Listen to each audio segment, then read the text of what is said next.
जय श्री कृष्णा, राधे राधे, जय श्री खाटू नरेश की। कैसे हैं आप लोग मित्रों? गोविंद कथासार चैनल में आपका स्वागत है। आज मैं आपके समक्ष एक अद्भुत कथा लेकर के आया हूँ जो कि प्राचीन काल में ये घटित हुई थी। प्राचीन काल यानी कि काफ़ी पुरानी ये सत्य घटना है, बहुत पुरानी है। ये उस समय की सत्य घटना है जब बड़े बुजुर्गों के कहे अनुसार जानवर भी बोला करते थे। तो एक बार की बात है, एक बार गडरिया था जो कि बकरियां चरा करके अपना गुजर बसर करता था।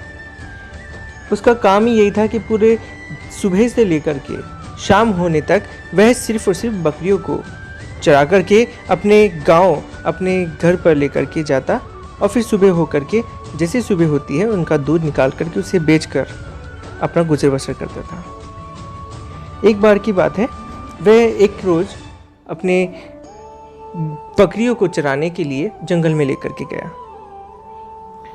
तो आगे किसी जंगल के अंदर कुछ साधु लोग एक दिन पहले ही हवन यज्ञ कर रहे थे। तो करते हुए उनमें से एक जो छोटा साधु यानी कि जो छोटा बच्चा था, वह भी यज्ञ कर रहा था। यज्ञ करने के पश्चात वह पूरी रात्रि अपने पीपल के पत्तों पर राधे कृष्णा मंत्र का जाप उसने लिख दिया चंदन से। जैसे ही उसने ये चंदन से मंत्र का जाप लिखा, काफ़ी पत्ते हो गए थे, करीबन 108 के आसपास में ये पत्ते थे, ऐसे ही बताया गया है। उसके पश्चात सुबह होने के बाद में वे सभी साधु दूसरी ही जगह चले गए, क्योंकि साधु का काम था जगह जगह जहाँ भी रात्रि होती है वहीं रुक करके वो हवन यज्ञ करते थे। तो वही पत्ते, जितने भी पीपल के पत्ते थे 108, वे सभी और पत्तों में जाकर के मिल गए, पीपल के पत्तों में जाकर के मिल गए। अब गडरिया सुबह अपनी बकरियों को चराने के लिए निकला।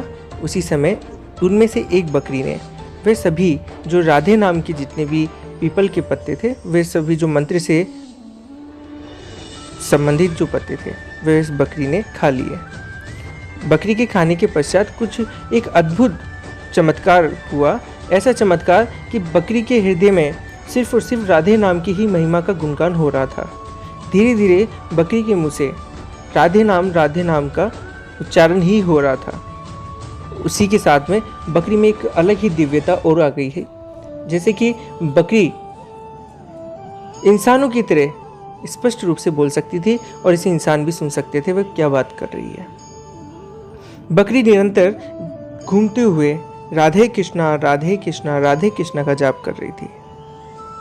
ऐसे करते हुए काफ़ी समय बीत गया, लेकिन गडरिया को पता नहीं चला, क्योंकि वह उसका जो उच्चारण था वह काफ़ी धीरे धीरे था। गडरिया अपने मस्ती के अंदर मस्ती रहता था। ऐसे ही जो बकरियों का जो झुंड था, उन बकरियों के झुंड में उन बकरियों ने उस बकरी से बात की कि क्या तुम पूरे दिन भर राधे कृष्णा का जाप करती हो, हमारी तरह मैं का क्यों नहीं बोलती हो? बकरी ने कहा कि जब से मैंने वह पीपल के पत्ते खाए हैं, पता नहीं मेरे हृदय में अलग ही प्रकार की एक शांति छा गई है और प्रभु नाम की जो भक्ति है वो मेरे दिल और दिमाग पर कायम हो गई है। सिर्फ मेरे दिल और दिमाग से एक ही बात निकल रही है कि राधे कृष्णा। यह बात सुनकर के वे सभी बकरियां क्रोधित होती है। वह बोलती है कि देख लो, अगर तुम नहीं मानती हो, अगर तुमने इस उच्चारण को नहीं छोड़ा और हमारी तरह बोलना स्टार्ट नहीं किया, तो हम तुम्हें अपने इस जो कि बकरियों की एक गुट बना हुआ था, उस गुट से निकाल देंगे। वह फिर भी नहीं मानी, फिर भी वह राधे कृष्णा का जाप करती रही। बकरियों के सरदार ने उन बकरियों से कहा कि इसे अपने झुंड से अलग कर दो। सभी बकरियों ने उस बकरी को सींगों से मारते मारते अपने झुंड से अलग कर दिया। बकरी काफ़ी अलग हो चुकी है, काफ़ी दूर जा चुकी है और बकरियां अपने झुंड के साथ में उस गडरे के घर पहुंच चुकी है और वह बकरी जंगल में ही रह गई है। उसके पश्चात वह बकरी रात्रि हो चुकी है, वह बकरी घूमती रहती है। एक चोर की नज़र जंगल में उस बकरी पर पड़ती है। वह सोचता है कि मैं अगर इस बकरी को ले जाकर के बेच दूं तो शायद हो सकता है कि मुझे इतने पैसे मिल जाए कि आराम से मेरा गुजर बसर हो जाएगा करीबन 1 महीने का। तो यही बात सोचते हुए उस चोर ने उस बकरी को अपने साथ में लिया और चलने लगा। प्रभु की इच्छा तो देखिए कि आगे से करीबन 5 से 7 लोग मशाल लेकर के उस जंगल से गुजर रहे थे तो उस गडेरिए उस चोर ने देखा कि शायद इस बकरी का मालिक आ गया है जो कि अब मुझे मार करके इस बकरी को ले जाएगा। वह चोर उस बकरी को वहीं छोड़ करके आगे भग जाता है। बकरी धीरे धीरे अपना रास्ता अलग बना लेती है और वह आगे राधे कृष्णा राधे कृष्णा राधे कृष्णा का जाप करती रहती है। आगे जाकर के थोड़ी दूर जाकर के वे बकरी अपना विश्राम कर लेती है। सुबह जैसे ही होती है बकरी और भी आगे चलती है। किसी किसान की नज़र उस बकरी पर पड़ती है। किसान देखता है कि पता नहीं किस गडेरिए की ये बकरी है, इसका मालिक कौन है। शायद हो सकता है कि इसका मालिक उसे ढूंढते हुए जरूर आ जाएगा। मुझे इसकी बकरी की रक्षा करनी पड़ेगी कि कहीं चोर इसे ले ना जाए और इसे कहीं दूसरी जगह बेच ना दे या फिर इसे कोई यातना ना दे। काफ़ी समय हो गया। काफ़ी समय के पश्चात भी दोपहर से शाम हो गई, लेकिन उसे लेने के लिए कोई भी गडरिया या उसका मालिक नहीं आया। यह देखते हुए किसान देखता है कि इसका मालिक शायद हो सकता है कि इसका कोई भी मालिक ना हो, मैं इसे अपने घर में ले जाता हूँ। वह उस बकरी को अपने साथ में ले गया अपने घर। उस किसान ने जैसे अपनी बकरी को बांध कर के अंदर जाता है, वह कहता है अपनी पत्नी से कि मैं एक बकरी लेकर के आया हूँ जो कि तुम अब उसका ध्यान रखना, उसी समय पर उसका चारा और पानी का भी ध्यान रखना। अभी जाओ और उसे चारा पानी डाल दो। जैसे ही किसान की पत्नी उसे चारा डाल रही होती है, उसी समय उस बकरी के मुंह से वह शब्द सुनती है, राधे कृष्णा राधे कृष्णा राधे कृष्णा। वह उत्सुकता से अपने पति के पास आती है और कहती है, सुनो, क्या आपने इस चमत्कारिक बकरी को देखा? वह किस तरह से चमत्कार कर रही है। किसान चौंक जाता है। किसान बोलता है, किस तरह का चमत्कार? मुझे नहीं पता। वह बोलती है कि देखिए, बकरी के मुंह से राधे कृष्णा का निरंतर जाप चल रहा है। ये चमत्कारी बकरी हमारे पास ही आनी थी और हमारे भाग्य की रूपरेखा अब बदल जाएगी। अब आप चमत्कार तो देखिए। जैसे ही सुबह होती है वह उस बकरी का दूध निकालती है। बकरी का दूध वो दोनों पीते हैं तो पीते ही उनके दिल के अंदर एक अलग ही प्रकार की उज्ज्वलता उनकी महसूस होती है और वह दूध इतना मीठा था, इतना द्रवित दूध था कि उनको पी करके काफ़ी आनंदित हुआ। और उस दूध में चमत्कार भी ये था कि उसे पीने के बाद में उन्हें अपने शरीर में एक प्रकार की प्रकाश, एक प्रकार की रोशनी उनको मिली, जिससे कि उनके शरीर में जो स्फूर्ति थी वो जल्दी आ चुकी थी। उनके शरीर में एक अलग ही प्रकार की शक्ति उनको महसूस हो रही थी। शक्ति का मतलब यह है कि उनके शरीर में किसी प्रकार का कोई भी रोग दोष उनको महसूस नहीं हो रहा था, जो कि उनको दर्द वगैरह था। वो समझ गए कि ये बकरी जरूर कोई चमत्कारिक या फिर किसी ऋषि की बकरी है जो निरंतर राधे कृष्णा का जाप कर रही है। अब यह बात धीरे धीरे सभी जगह फैलने लग गई। फैलते फैलते दूर दूर से, जगह जगह से लोग आते और उस बकरी की जो निरंतर जाप की प्रतिक्रिया है वह सुनते, राधे कृष्णा का जाप सुनते। और कई लोग तो इस तरह से भी आते हैं कि इस बकरी का हम दूध पिएंगे तो हमारे शरीर में भी शक्ति आ जाएगी, हमारे भी रोग दोष चले जाएंगे। दूर दूर से उस बकरी का दूध लेने के लिए आते हैं। इस तरह से किसान की जो गरीबी थी वह भी दूर हो गई और अब वह बहुत ही अधिक पैसे वाला बन गया था। धीरे धीरे वहाँ के राजा को भी पता चला।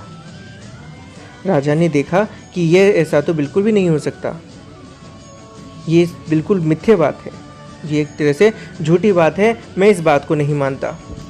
सेनापति बोलता है कि महाराज, अगर आप कहें तो मैं इस बात की पुष्टि करके आता हूँ।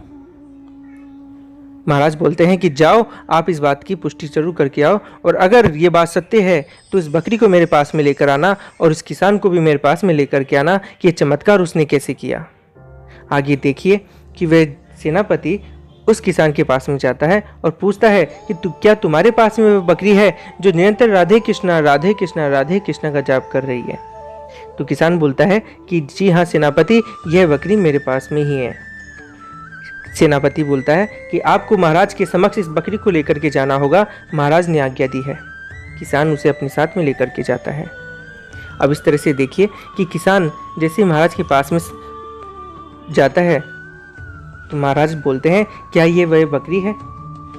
तो किसान बोलता है, जी हाँ महाराज, ये बोलती भी है। महाराज सुनते हैं, महाराज को भी बहुत ही आनंदित हो उठते हैं और महाराज बोलते हैं कि मुझे ये बकरी बहुत अच्छी लगी, बताओ तुम्हें क्या चाहिए इस बकरी के बदले में। किसान बोलता है, महाराज मैं इस बकरी के बदले में मुझे कुछ भी नहीं चाहिए, मुझे यही बकरी चाहिए। इस बकरी के कारण ही मेरे जो दिमाग, मेरे जो भाग्य में लिखा हुआ था, कष्ट लिखा हुआ था, वह कष्ट सारा दूर हो चुका है। मैं इस बकरी को दूर नहीं कर सकता हूँ, चाहे आप मेरी जान ले लीजिए। वहाँ के राजा दयालु थे। उन्होंने कहा, ठीक है, लेकिन इसका जो दूध है वह दूध अब तुम किसी को भी नहीं दोगे। इस दूध को जब तक मैं ना कहूँ तब तक तुम इसे किसी को भी नहीं दोगे। किसान बोलता है, ठीक है महाराज।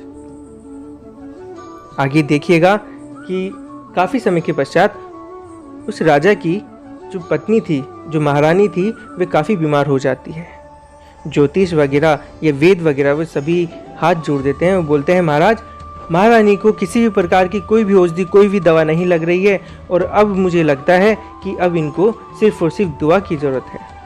और दुआ भी इस प्रकार चाहिए महाराज कि अगर इन महारानी के पास में, ज्योतिष बोलते हैं कि अगर इन महारानी के पास में कोई ऐसे प्रकार के इंसान या फिर कोई भी प्रकार का कोई जानवर हो जो निरंतर प्रभु की भक्ति में लीन हो, उसके मन में कोई भी कपट ना हो और वो महारानी के पास में निरंतर किसी भी भगवान का कोई भी जाप करे, तो उसे सुनकर के हो सकता है कि महारानी बिल्कुल ठीक हो जाए। महाराज अब सोचने लग जाते हैं कि ऐसा कौन है हमारे इस राज्य में जो निरंतर भगवान की भक्ति में लीन है और उसके मन में किसी भी प्रकार का कोई भी कष्ट नहीं है। महाराज को सोचते हुए काफ़ी समय बीत जाता है। फिर वे सेनापति से पूछते हैं। सेनापति कहते हैं, महाराज आपको अगर याद हो तो वह बकरी राधे कृष्णा का जाप कर रही थी और जहाँ तक मैं अगर समझता हूँ कि किसी भी जानवर में अगर राधे कृष्णा का अगर कोई भी जाप करता है तो उसके मन में किसी भी जानवर के प्रति या फिर किसी भी जानवर के मन में कोई भी प्रकार का कष्ट यानी कि पाप नहीं होगा, क्योंकि वह जानवर है, उसे किसी भी तरह के कोई भी लालच नहीं होता। महाराज बोलते हैं, जाओ और उस किसान को उस बकरी के साथ में मेरे पास में लेकर के आओ। महाराज की बात सुनकर के सेनापति उस किसान के पास जाते हैं और उस किसान से कहते हैं कि महाराज आपको बकरी के साथ में महाराज अपने राज्य में उपस्थित होने के लिए कह रहे हैं, आपको जाना पड़ेगा।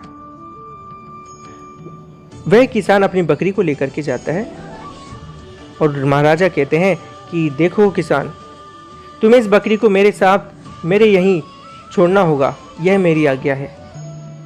अब किसान हाथ जोड़कर के बोलता है कि महाराज मेरी जो भी भाग्य की रेखा है वह इसी बकरी से चमकी है। अगर मैं इस बकरी को छोड़ देता हूँ तो मैं दोबारा से मेरे खाने को भी लाले पड़ जाएंगे, मैं खाने के लिए एक एक दाने के लिए भी मैं तरसूंगा। अगर आपसे मैं निवेदन करता हूँ कि इस बकरी को ना लें, जो भी आपको बात है आप मुझसे कहें, मैं हो सकता है कि शायद मैं आपके किसी काम आ जाऊँ। महाराज बोलते हैं, मुझे मेरी जो पत्नी है महारानी है वह काफ़ी बीमार है, वह निरंतर अगर इस बकरी के जाप को सुनेगी और इसका दूध पिएगी तो शायद हो सकता है कि वह जीवित रह सके।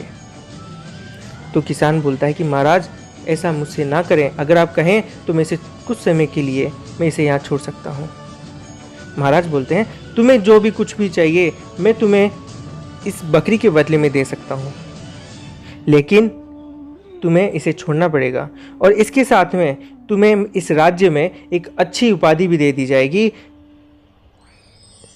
अगर तुम इसे अगर स्वीकार करते हो तो देख लो, नहीं तो जबरन मुझे कुछ ना कुछ करना पड़ेगा। किसान सोचता है कि मुझे अगर नौकरी मिल रही है वो भी इस राज्य के अंदर, इस महल के अंदर, वो भी अच्छी उपाधि पर, तो इससे ज़्यादा और क्या चाहिए, और साथ में मुझे महाराज बहुत सारा धन भी देंगे। किसान बोलता है, ठीक है महाराज। अब राजा उस किसान को धन दे करके विदा कर देता है और कहता है, कल से तुम इस राज्य में, इस महल के अंदर आकर के अपना काम संभाल लेना। राजा ने उस बकरी को उस महारानी के पास में बांध देते हैं। वह बकरी निरंतर महारानी के पास में राधे कृष्णा राधे कृष्णा राधे कृष्णा का जाप करती रहती है। महारानी वह जाप सुनती रहती है और उसी के साथ में उस बकरी का दूध महारानी को भी पिलाया जाता है। कुछ समय के पश्चात वह महारानी बिल्कुल ठीक हो जाती है। उस बकरी के निरंतर जाप से, राधे कृष्णा राधे कृष्णा राधे कृष्णा के जाप से जो महाराजा का महल था वह काफ़ी आनंदित हो उठा, काफ़ी शांति प्रिय हो गया। और आप विश्वास नहीं करेंगे, उस महल के अंदर अब जहाँ तक था, जिनके भी मन के अंदर कोई भी पाप था वह पाप भी खत्म हो गया। हर किसी इंसान के मन के अंदर, दिल के अंदर, दिमाग में सिर्फ एक ही बात थी कि राधे कृष्णा राधे कृष्णा राधे कृष्णा। अब आप देखिए उस बकरी के जितने भी लोगों ने उस बकरी को रखा वे काफ़ी ज़्यादा आनंदित हुए और काफ़ी ज़्यादा शांति प्रिय हुए और उनके भाग्य में भी काफ़ी बदलाव हुआ। तो मित्रों, मैं आपसे सिर्फ यही कहना चाहता हूँ कि राधे कृष्णा के जाप से अगर उस किसान का भाग्य बदल सकता है, उस राजा का भाग्य बदल सकता है और उस रानी का भाग्य भी अगर बदल सकता है, तो क्यों ना हम सभी मित्रों, क्यों ना हम सभी राधे कृष्णा का जाप करें। हो सकता है कि हमारे राधे कृष्णा के जाप से हमारे सारे पाप दूर हो जाएं।